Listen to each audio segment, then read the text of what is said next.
শুভ সন্ধ্যা সবাইকে। সবাই কেমন আছো? আশা করছি সবাই খুব ভালো আছো। অমৃতার লাইফস্টাইলে সবাইকে স্বাগত।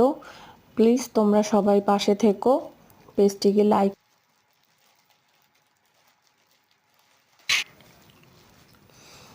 ভিডিওটি ভালো লাগলে লাইক কমেন্ট শেয়ার করে দিও, আর পেজটিকে প্লিজ সাবস্ক্রাইব করে দিও। মানে এইমাত্র পার্সেলটি রিসিভ করলাম। আমি জাস্ট ভাবতে পারিনি এত কম দামে